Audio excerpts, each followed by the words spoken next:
Sempre na tentativa de se fazer entender através das melhores referências captadas, Alexandre Revoredo. Muito obrigado. Eu que agradeço o convite.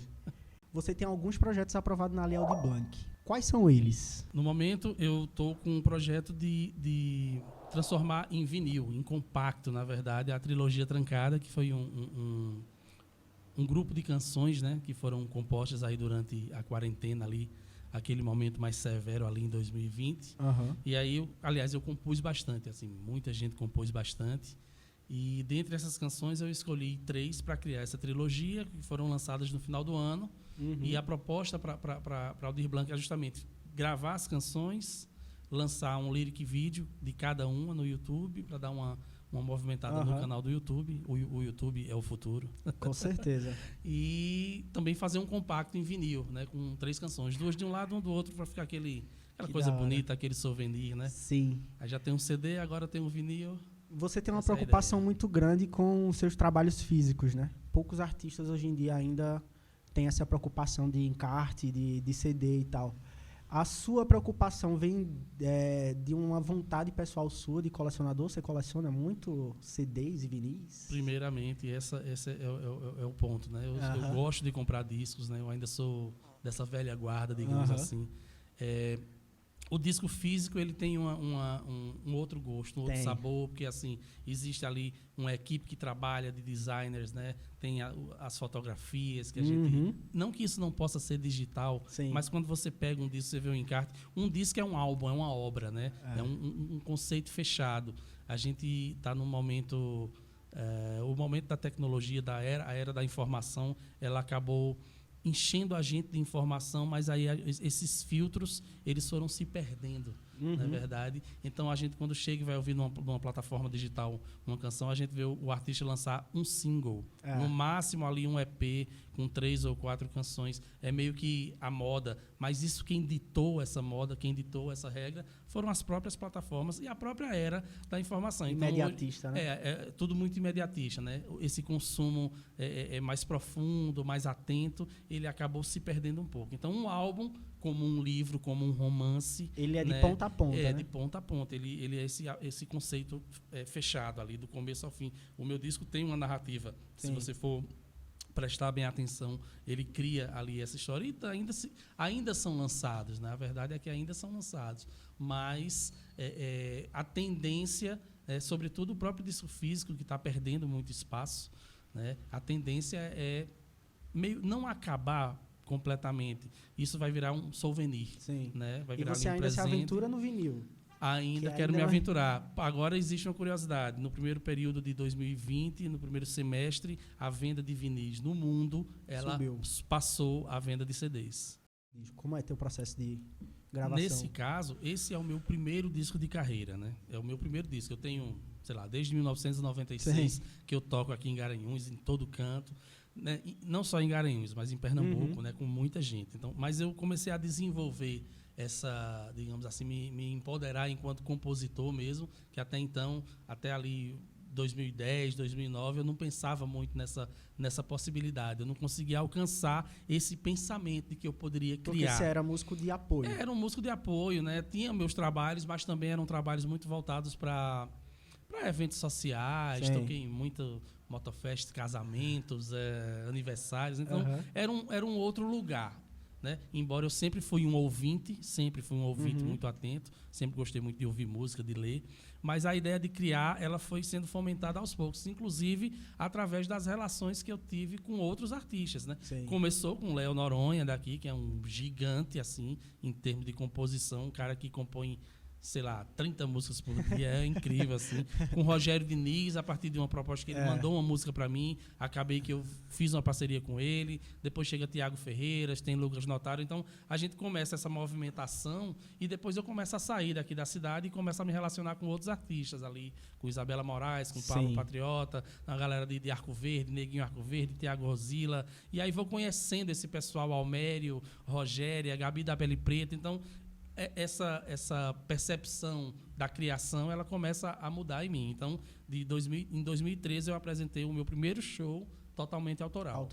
Né? E aí, dessas canções, para você ter uma ideia, somente uma entrou no disco. Então, eu tentei propor o disco ao edital do Funcultura, que é um edital estadual de fomento à cultura, e depois de 5 tentativas, na 5ª tentativa, aliás, eu consegui aprovar. Mas eu já tinha gravado um EP, já tinha 4 canções prontas, que foram sendo compostas ali aleatoriamente. E quando eu consegui aprovar, o repertório ele foi se apurando. Eu já estava compondo mais, com outras parcerias, né? Porque eu componho tanto sozinho quanto com parceria. Agora, eu prefiro compor com parceria. Né? Instiga, né? Instiga muito mais. Eu mando uma letra, alguém me devolve já com a melodia, ou alguém me manda uma melodia, eu coloco uma letra, ou alguém me manda uma letra, eu coloco melodia. Não existe uma fórmula, mas eu prefiro fazer dessa forma, eu me sinto mais contemplado. A coletividade sempre foi o segredo de tudo, né? Mas ela tem sido mais descoberta, ela tem sido redescoberta nesse momento. E aí, a partir dessa própria era da tecnologia, a gente faz música pelo WhatsApp, né? Então, tudo se tornou também mais fácil, né? Eu sinto assim, por exemplo, em Garanhuns, eu sendo daqui, não há muito esse costume da gente ir na casa do outro. Não, vamos compor, vamos fazer isso aqui. Embora essa nova geração, que aí eu digo, tem feito isso bastante, né? Mas na minha geração, isso era mais, aparentemente, era uma coisa mais individual. Né? Mas eu vejo aí Aleph, João Eusé, Paulo, com o próprio projeto mesmo, o Prato de Flores, eles trazendo essa nova relação com as coisas, né? Né? Porque assim, tem essa ideia também, né? Essa nova geração, ela também está muito munida de informação, enquanto na minha não tinha tanto isso. Então, tem essas diferenças, né? Que fazem diferença no comportamento, né? Eu vejo isso como uma diferença no comportamento criativo, né? A gente agora tem acesso aos próprios artistas falando, aos nossos ídolos a gente tem acesso a eles, falando sobre os seus processos, né? Existem oficinas de composição, né? Então, mudou bastante o conceito da coisa. Mas o cerne continua o mesmo, né? É criar e fazer sempre criar arte para que a gente possa refletir sobre esse mundo. Alexandre, esse teu disco físico, essa arte é de quem, hein? Essa mandala, essa como é que fala? Visual? Como é que a identidade visual. Identidade visual. A identidade visual na verdade, muitas mãos trabalharam nesse disco, né? Ele passou aí em torno de 4 anos sendo produzido. De gravação, desde a gravação até o seu lançamento. Tu físico. Gravou onde ele? Gravei no Estúdio Musac, lá no Recife. Sim, famoso. E acredito que 50 pessoas, pelo menos, devem ter trabalhado nesse disco de alguma forma, né? Como parceiro, como participação, como músico, como identidade visual, como as fotografias que tem as figurações dentro das fotografias, né? No caso, essa identidade visual, ela foi criada, idealizada por Zé Lucas, daqui de Garanhuns. Pô, que não sabia, né? As fotografias foram tiradas por Breno César, que é lá de Caruaru, que é um diretor de fotografia incrível. E o design foi feito por Priscila Lins, que é lá de Recife. Então, foi esse conjunto da ideia da identidade visual com as fotografias a partir da identidade visual e o design aplicado às fotografias foi, no caso, 3 pessoas. Tu fez um clipe lá no Recife com um monte de gente aqui de Garanhuns, não foi? Não, na verdade não é o clipe, é o ensaio fotográfico. Ah, aquilo é um ensaio fotográfico. Aquelas fotos ali foi justamente no dia. A gente levou uma galera daqui de Garanhuns, galera massa, tá vindo. Todo mundo tá lá. Todo mundo, tá meu filho também, tá Natália, Aleph, tá. Mas por que você não fez um clipe daquilo, velho? Pode ser, a gente pode fazer. É uma pegar ideia. os bastidores daquilo ali e fazer, porque ficou muito bom. E aí, aquele ali foi a organização pra gente tirar as fotos que estavam propostas na identidade visual. Então, a gente chegou um dia antes, no Recife, a gente começou a tirar fotos 5 da manhã e terminou às 5 da tarde. Foi um dia assim de trampo, mas foi divertidíssimo. A galera, né, a nossa galera, a gente aqui. Então, ali Garanhuns está totalmente representado aí dentro dessa ideia. Essas fotos, assim, sempre que eu lembro... Eu acompanhei nos stories no dia lá que tava rolando. Eu, caralho, que foda que a galera tá fazendo, todo mundo junto. Muito lindo mesmo. Me diz quantos músicos participaram diretamente da gravação desse disco? Músico, assim, cantando, tocando? Eu vou ter que fazer as contas. Faça. Eu acredito que 10 ou 12, pelo menos, tocando ali, né? Tem as participações. De a música. gente tem aí Júnior Black, tem Gabi da Pele Preta, tem Antônio Marinho, tem Stephanie, tem Tiago Martins fazendo rabeca, tem Nego Henrique do Cordel fazendo percussão. Então passou né? por muitas mãos mesmo. Muitas mãos, com certeza. Tá Juliana Holanda, Henrique Albino nos sopros, Nino na percussão, Carlos Amarelo na percussão, tem Júlio César no acordeon e Zezinho também no acordeon, que é o Zezinho que toca comigo. Né? Então, da metade para frente, a turma que me acompanha chegou lá também, porque a gente também estava entendendo o funcionamento, porque ir para Recife gravar, tinha todo um processo. E o disco ele também foi sendo composto, aliás, foi sendo gravado à medida que ele também foi sendo composto. As canções elas foram sendo escolhidas ali, ó, tem essa aqui, vamos ver, poxa, essa aqui tá massa, vamos fazer. Então foi sendo essa criação, né? Então foi um tempo mas eu fiquei muito satisfeito pelo fato de que realmente houve uma evolução sobre a percepção mesmo do que a gente queria fazer, a identidade sonora, tudo isso foi crescendo e evoluindo junto, como diria aquele, crescendo, me absorvendo. Né? Só que você, quando se arrisca a gravar um CD, você já tem um CD solo, né? Você já tem um histórico de gravações e de participações em bandas. Você já é um músico rodado, né? Você é um músico muito experiente. Sua primeira aventura profissional na música foi com a Neander. Isso, com a Neander. Na verdade, eu tinha ali 16 anos, 15, 16 anos. Eu comecei a tocar mesmo com 15 anos, a tocar o instrumento. Eu gosto de cantar desde moleque, desde que eu me entendo por gente, que eu gosto de cantar. Com 7 anos eu ganhei o meu primeiro concurso de música. Assim, Mas com 15 anos eu comecei a aprender violão de uma forma totalmente autodidata, vendo as outras pessoas e também tendo orientações. Naquele momento a gente não tinha Cifra Clube, né?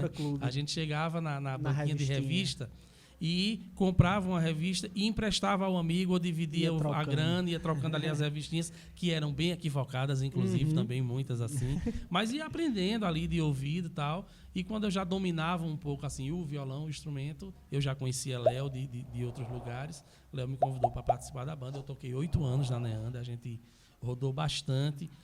Nesse período também eu comecei a tocar em bar, que também foi uma outra escola. Eu acho que foi muito importante para mim aprender a lidar com todo o universo do bar, né? Que não é só ali tocando ali o voz e violão, tem toda uma relação de equipamento de som, de vários equipamentos. Você tem que começar a mexer ali da melhor forma, você tem que estar com o repertório pronto, preparado, você tem que lidar com a clientela e você tem que lidar com a classe mais complicada toda, o empresariado. Eu vi que você reclamou 2 anos atrás, acho que foi final de 2019, não sei, falando exatamente do porquê que você tinha reduzido muito suas participações em bares e fazer esse show, porque não queriam pagar o justo para você tocar 5, 6 horas seguidas ali no... É bem complicado. É uma via de mão dupla, né? Primeiro é saber onde você está, o que é que você está propondo e se aquilo que você está propondo contempla aquele lugar onde você está. Então, o interesse do bar é o interesse do artista é outro, né? E aí tem também a questão financeira, que é sempre um problema, e como a classe, e aí eu falo da classe como um geral, né? Lógico que existem pessoas organizadas, existem associações de músicos, mas é uma coisa muito tímida dentro do grande mercado aí, digamos. E não há uma organização política. Então, por exemplo, em 2005 eu tocava por um valor, em 2019, 2018 o valor era o mesmo. O mesmo valor. Então, assim, enquanto eu gostava muito de fazer essa analogia do Parmegiana, né? Certo. Quando eu tocava por R$150 em 2005, um Parmegiana custava R$ 9,90. Em 2018, um Parmegiana custa R$ 59,90. Então, assim, é muito louco isso, né? E aí também tem a própria questão de você se desenvolver enquanto profissional, que normalmente você fica ali no bar. O bar é um lugar de reprodução, né? Não é um lugar de criação, né? Embora que existam lugares que conseguiram, nesses últimos anos, abrir para que a música autoral chegasse. Sim. Né? Mas eles são bem poucos e financeiramente falando, até a grana que rola nesses lugares é menor. Né? É tudo muito complicado, porque são falhas de vários os lados, né? Mas eu, enquanto artista, eu meio que disse assim, não dá mais para mim, né? Eu não quero mais tocar 3, 4 horas no lugar, não há necessidade, né? O meu show tem agora 1 hora, 50 minutos, 1h10, dependendo da circunstância, porque ali é um espetáculo onde você se senta Exatamente. e você vai ouvir toda uma coisa ali roteirizada, com a poesia no lugar certo, com a movimentação no lugar certo. É orgânico, logicamente que é orgânico, mas existe um outro conceito artístico ali que, inclusive, mesmo dentro desse momento de pandemia, onde a gente não está fazendo show presencial, está me levando a outros lugares, que a música do bar, por exemplo, nunca me levou. Né? Mas eu me desenvolvi bastante enquanto artista. Digamos assim, o meu violão, a minha voz, a minha relação com o público, ela realmente, o bar foi uma escola. Você tem, eu não sei se você tem essa noção, né? Mas você é responsável muito por essa cultura autoral aqui em Garanhuns, da valorização dela, né? Você e Esté, junto com o projeto de vocês, né? Que é o Aldeia TA, o Estúdio TA, Aldeia TA, vocês já estão no terceiro Estúdio TA? É a quarta edição. Quarta edição, né? Quarta edição. Eu me lembro quando vocês eram aqui, onde hoje é Marcos Vinícius, né? Que é em cima. E aí vocês... Aquele eu não tive a oportunidade de presenciar, mas todos os outros ali embaixo, ali perto do Sesc, perto do Palpombo, eu fui em todos que eu podia, eu estava lá presente. E eu falo sem sombra, assim, sem dúvida nenhuma, de medo de errar, que vocês são muito responsáveis por essa cultura autoral em Garanhuns, né? Que vocês fortaleceram sempre. A gente estava conversando antes de ligar as câmeras que você está dizendo que parece ser mais difícil fazer online do que o presencial. Me conta como é que é basicamente essa curadoria de vocês, né? De colocar esses artistas do nosso Pernambuco aí para fazer trabalho autoral, e se existiu alguma diferença entre o presencial e o online. Obrigado por essa percepção. Né? Não me sinto assim tão responsável, talvez seja... Eu dizer que seja responsável seja pretensão minha. Sim. Mas, assim, o que eu entendo é que, em 2013, o Coletivo TA já existia. O Coletivo TA é um grupo de artistas aqui que trabalhavam os seus projetos e cada um trabalhava no projeto do outro, potencializava o projeto do outro. Né? Assim, o meu show, em 2013, ele teve a produção de Stephanie, ele teve o figurino de Catarina, ele teve a identidade visual de Léo Silva, as fotos foi feita por Andresa, os vídeos foram feitos por Renan. Então, a gente cria esse grupo que um vai fortalecendo o projeto do outro. Léo Silva com as suas exposições, eu criava os textos, conceito, né? Esté entrava na questão da concepção junto com ele. Então, a gente ia criando uma cooperativa de artistas, digamos assim. E aí, a gente sentiu a falta de um espaço onde a gente pudesse, primeiro, ensaiar, fazer os nossos projetos. Segundo, guardar o nosso equipamento, nosso material, nossas obras, nosso som, né? E um espaço onde a gente pudesse se sentar para divulgar, para debater a arte aqui no nosso território. Né? Então, a gente acabou alugando um espaço e a função primordial do espaço era essa. E depois que a gente estava com o espaço aberto, que a gente viu as potencialidades daquele espaço, a gente poderia começar a fazer alguma coisa aqui. Sim. Como eu já estava trabalhando um projeto autoral desde 2013, quando foi em 2015, com o espaço TEAR aberto, né, o Aldeia TEAR aberto, a gente disse, vamos trazer agora uma galera de fora, que a gente viaja bastante, a gente conhece muita gente, a gente sempre está indo para os festivais de outras cidades, para eventos e tal, a gente sempre gostou muito de ir lá, conhecer. Eu digo, então vamos trazer essa galera para cá, né, para que essa galera também troque com a galera daqui, para que haja esse trânsito, esse intercâmbio, né, muito mais nessa ideia de intercâmbio. Então, a ideia mesmo de Esté, mesmo, vamos criar aqui, vamos procurar um nome e tal, vamos fazer. Então, a gente criou o Estúdio TA nesse intuito. Então, a gente fez 7 edições lá no espaço, no Aldeia TA, no primeiro espaço da Aldeia TA, que era um espaço pequeno, que cabia ali no máximo 50 pessoas, e público pagante, todas as noites que a gente fez foram durante 7 meses, a gente conseguiu pagar os custos do artista para vir para cá, a alimentação, a hospedagem, o transporte, conseguiu pagar o segurança, né? A gente organizava, vendia ali uma cachaçinha artesanal, uma coisa ou outra, para poder cobrir os custos do projeto. né? E a gente conseguiu registrar essas 7 edições, que aí misturava a canção, a música, né? Com artes visuais, com literatura, com performance de dança, performance de teatro. Então, a ideia do Estúdio TA era essa, também unir as linguagens, né? E fazer esse intercâmbio. O registro pronto, a gente mandou para o Funcultura e foi aprovado de primeira. Né? Deu super certo. E aí a gente precisou ir para um lugar maior mesmo, que foi o Aldeia TA. Quando surgiu a oportunidade, até porque o aluguel lá no outro espaço era muito alto, lá no Aldeia era mais em conta, e a gente se migrou para o outro Aldeia TA, e lá a gente conseguiu efetuar outros projetos, inclusive a Mostra Mundaú também. Né? E aí o Estúdio TA aconteceu lá a sua 2ª e 3ª edição. E a questão da curadoria, como que foi a pergunta, já estava em outro lugar aqui, né? É muito mais essa ideia, né? Qual artista dialoga com aquele outro, ou qual é o que não dialoga de forma alguma, para a gente trazer esse contraponto também. E quem é que está produzindo música aqui no estado, quem é que está com trabalho aí. Porque, assim, acaba sendo além da questão do intercâmbio, de formação de plateia também, né? Sim. Também, e a formação de plateia tanto para o espaço quanto para aquele artista. Sim. Quem é esse artista agora que está fazendo, que tem uma plateia Tiago que pode... Martins eu conheci através de vocês. Através da gente, né? Pronto. Aí Martins eu já conheci lá no Recife em outras oportunidades. Naquele momento ali, nem parceiro a gente era, musical, né? A gente era amigo.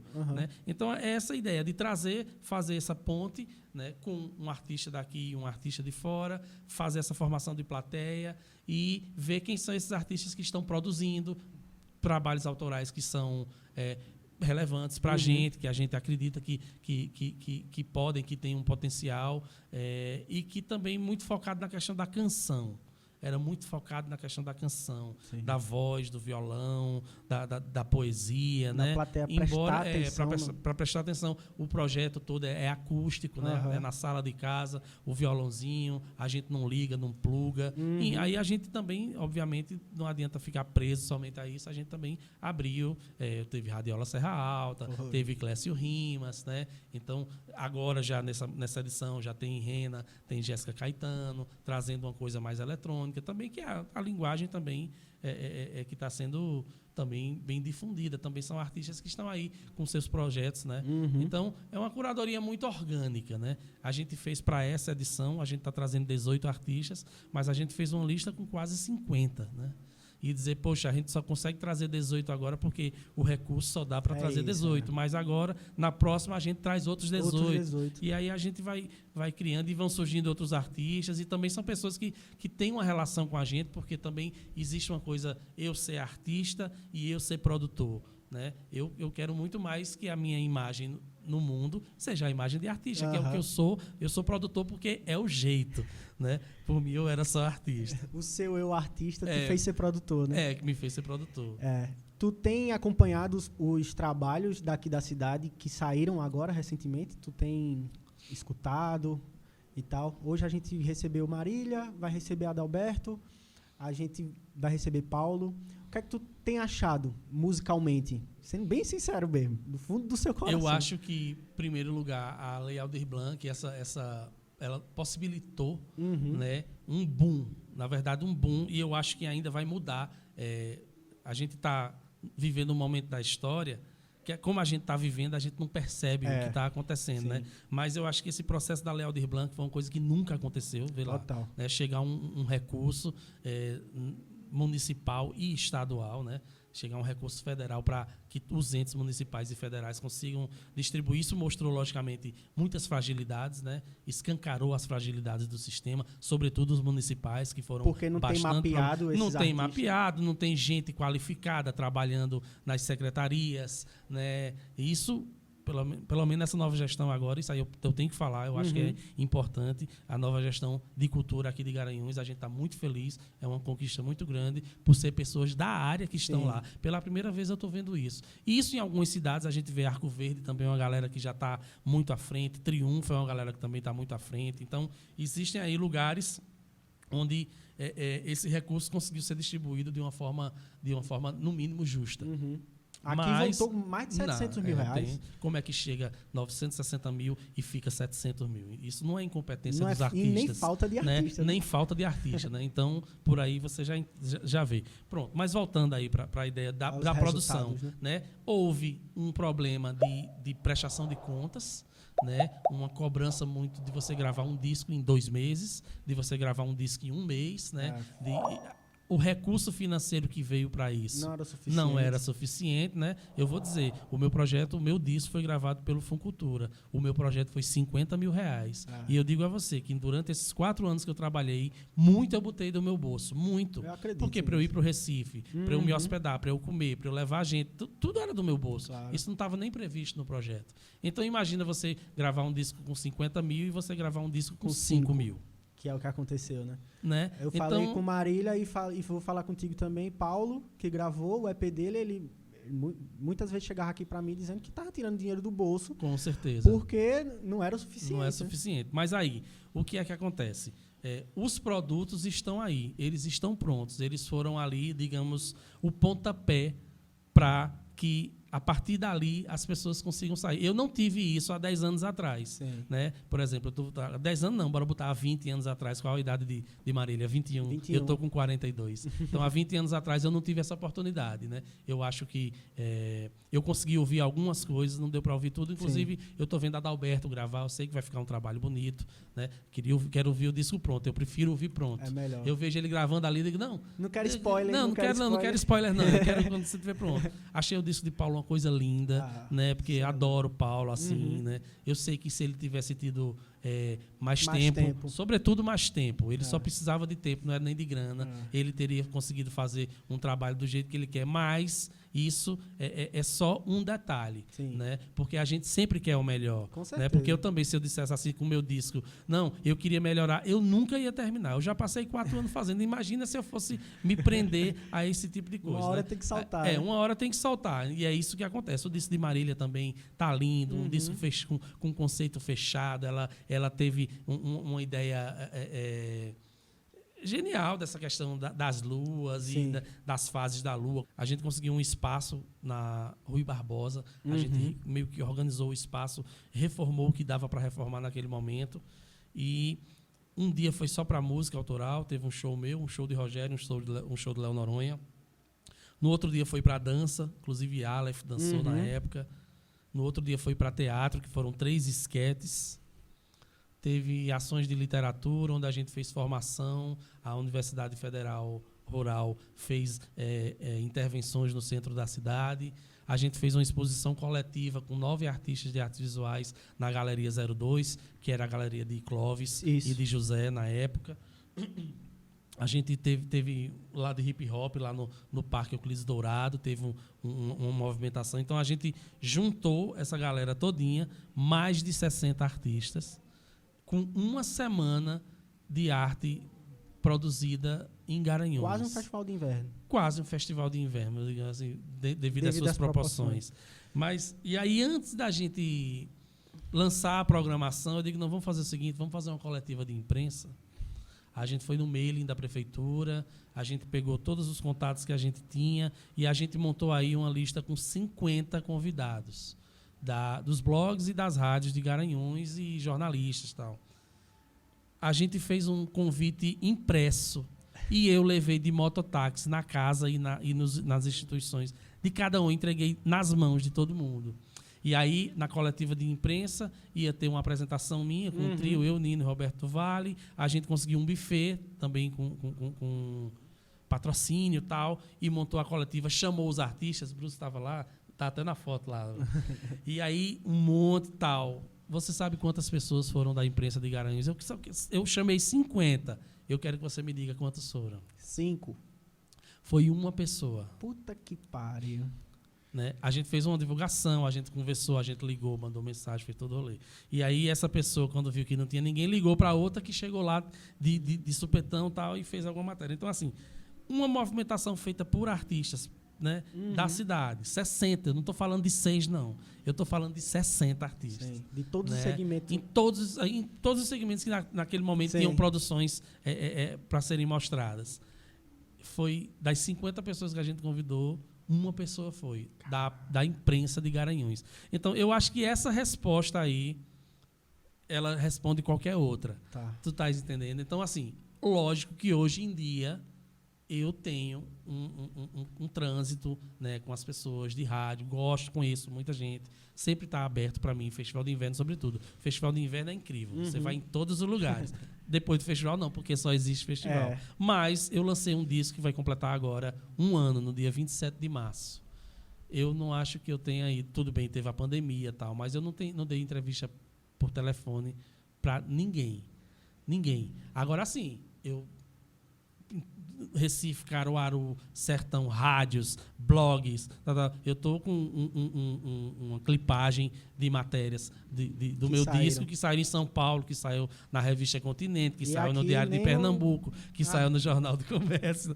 Mas aqui eu não lembro de alguém que falou sobre o meu disco, não. Agora sim, eu posso até dizer, a culpa é minha, porque eu não fui lá levar o meu disco. Sabe? Mas fico com medo de levar a 51ª. 50 nãos. 50 nãos. Mas assim, a galera tá aberta. A verdade, eu não vou dizer que a galera não está aberta para isso. Eu acho que o maior defeito é a falta de... O maior problema timing.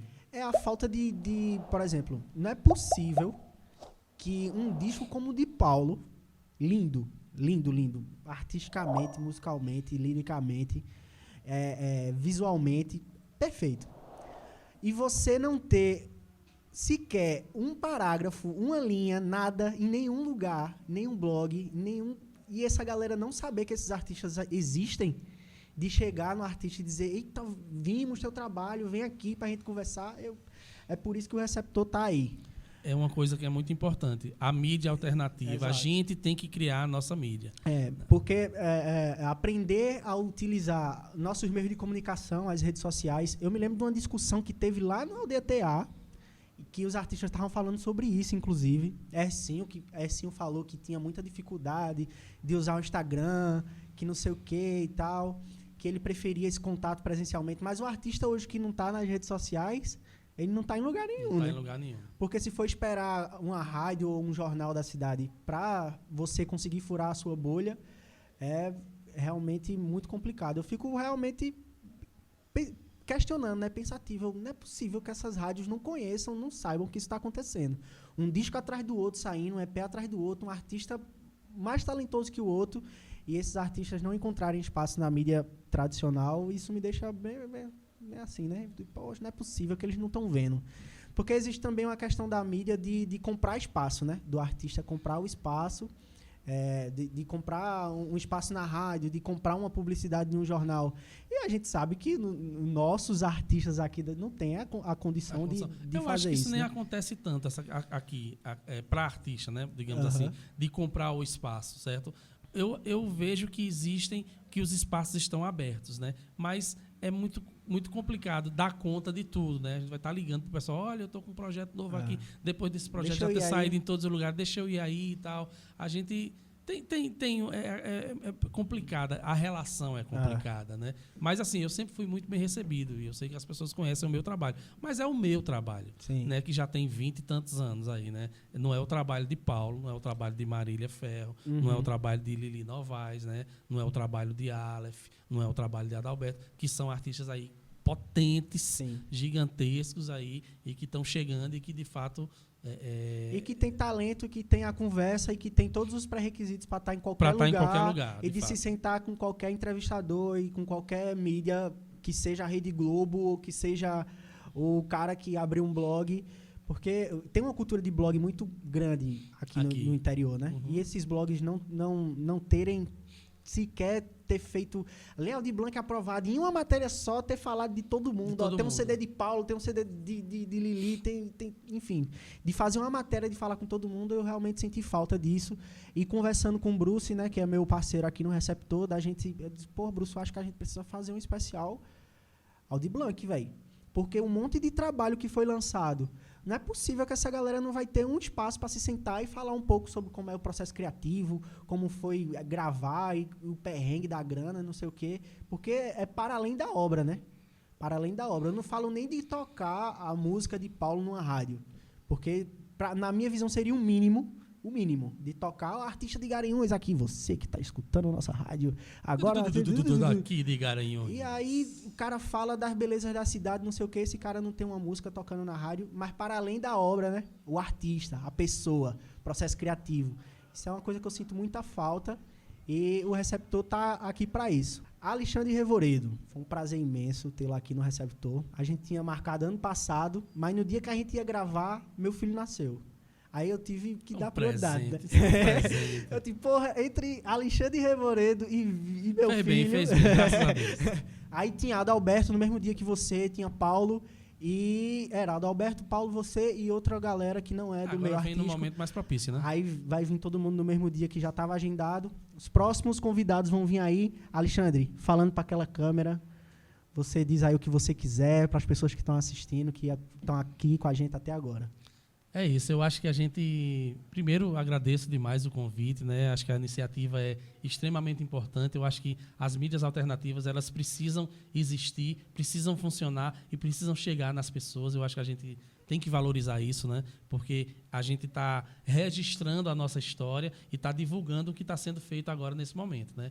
São pessoas antenadas, feito o Thiago, feito o Bruce, que podem promover esse tipo de ação, né, trazendo essa galera, né, um espaço de debate, um espaço de discussão muito importante e que vocês, né, saquem, dêem uma ouvida aí nos artistas aqui de Garanhuns, de Caruaru, de Brejão, do interior do estado inteiro, do Brasil todo, mas os artistas, né, que são artistas criadores. A gente tem esse negócio, o artista independente, 99% dos artistas são independentes. Exatamente. Só quem não é independente é quem está vinculado a uma empresa. Então, isso é difícil, são poucos. Então, é uma forma de fortalecer, né? Seguir os artistas nas redes sociais, que é onde está sendo nosso palco agora. Está rolando Estúdio Tear, promovido pelo Aldeia Tear. São 18 artistas do interior de Pernambuco. Ainda tem muita gente para vir por aí. Está lá no canal do YouTube do Aldeia Tear. Todas as apresentações, mesas de debate. Hoje à tarde vai ter uma mesa de debate. Todos os sábados vão ter mesa de debate sobre produção musical no interior do estado. Oficinas também. Então é isso. Eu acho que a gente, de mão dada, em coletiva, a gente vai mais longe. A gente consegue pulverizar mais a nossa missão, o nosso recado aqui no mundo. E vocês estão de parabéns pela iniciativa. Valeu. Vida longa. Escute o álbum do Revoredo no Spotify, no YouTube, nas plataformas que tiverem disponíveis. Ajude o artista independente, o artista local. Se inscreva no canal do Receptor no YouTube, no canal de Alexandre Revoredo no YouTube, nessas plataformas. Curta, compartilha. Esse é o nosso pagamento, galera. Curtir, compartilhar com as pessoas que você acha que vai curtir o nosso programa, que vai curtir a música de Alexandre e das pessoas que estão vindo aqui. Compartilhem. É muito importante esse compartilhamento. E vocês, eu volto já para conversar com outro artista aqui, para a gente falar mais sobre a vida, a paz e a guerra, a música, a arte e o que der na telha. Demorou? Paz, positividade, diablés. Até a próxima. Valeu.